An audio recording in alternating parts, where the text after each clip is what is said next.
Isang jeepney driver viral sa social media. Siya na kasi ang nakabangga, pero siya pa mismo ang tinulungan. Ano ang gagawin mo kapag ang inyong pinakaiingat-ingatang sasakyan bigla na lang nabangga? Ang marami sa atin, tiyak madidismaya o di kaya magagalit.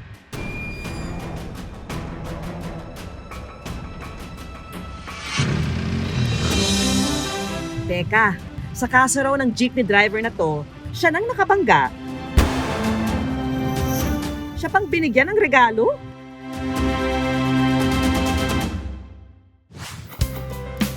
XL. So, kasya sa mga sexing kagaya ko, mga madam. Business as usual daw noong araw na yon para sa boutique shop ng pamilya ni na Carla. Naka-live ako noon. Nang biglang mabangga ang kanyang van.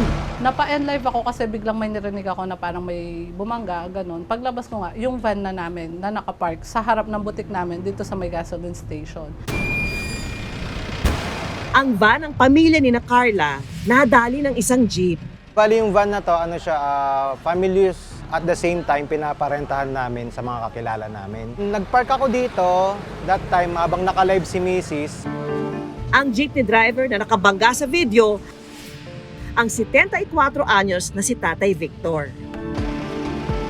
Namamasada, pumipila kami dito. Ngayon, pinarada ko sa labas. Ngayon, nakaparada yung van dyan.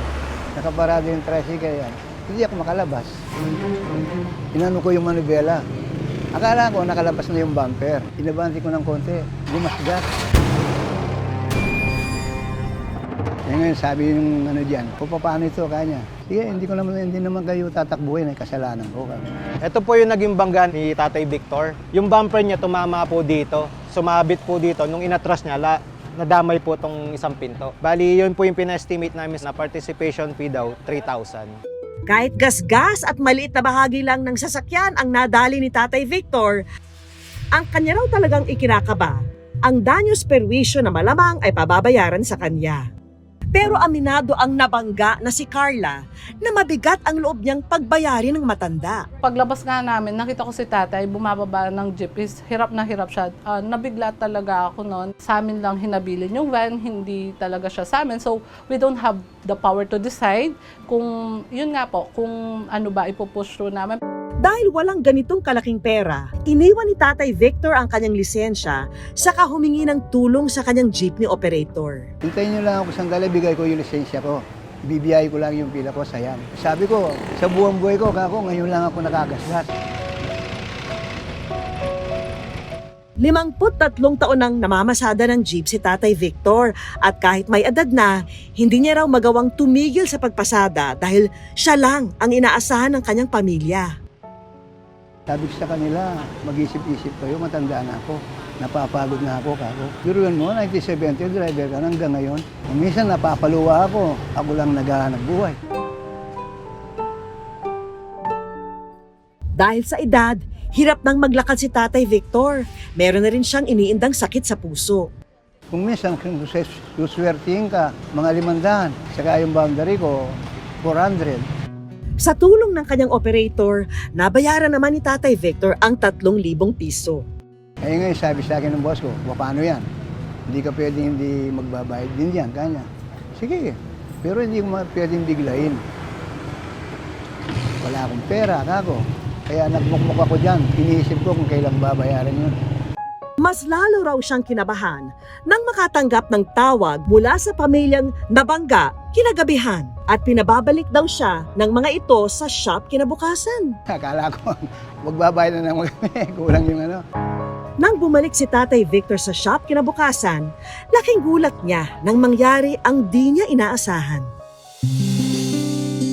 Ang 3,000 pesos na binayad ni Tatay Victor, ibinalik ng pamilya ni na Carla. Yung van po na to is sa kapatid ko na nakabase sa Canada. Nabigla talaga siya, sabi niya, bakit kinuha niyo yung pera?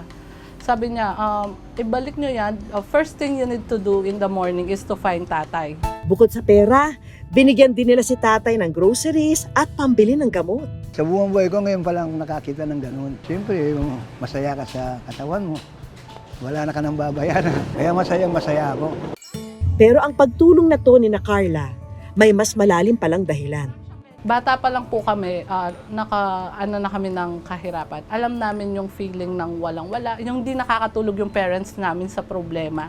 Yung daddy ko po is labandera and kasambahay lang po, while yung tatay ko naman po is tricycle driver lang ng mga panahon na bata pa kami. Pero kahit ganyan yung nagtrabaho ng nanay at tatay ko is nakakapagtapos kaming lahat ng pag-aaral dahil sa pagsisikap din po nila. Matapos ang nangyaring pagtulong, si Tatay Victor at ang pamilya ni na Carla naging magkakaibigan na. Si Tatay madalas nang bumisita sa shop ni na Carla para makabawi sa kabutihang kanyang natanggap. Pag ano po, nakikita ko siya, tinatawag ko po siya, pinapapunta ko sa shop, ganun. Parang nabuhay sa kanya yung lolo namin. Na yung lolo namin yon is super close namin. Kaso maaga siyang namatay, hindi niya nakita kung paano kami, kung ano na kaming, yung parang yung mga nangyari sa amin ngayon, hindi namin napadanas sa kanya yung magandang buhay. Ang kwento ni na Carla at Tatay Victor, isang patunay na ang pagtulong ay walang pinipili. At sa anumang pagkakataon, pwedeng kabutihan ang ating iganti. Thank you, Kaya. Ingat sa biyahe. More bracket, Sam. Bye-bye.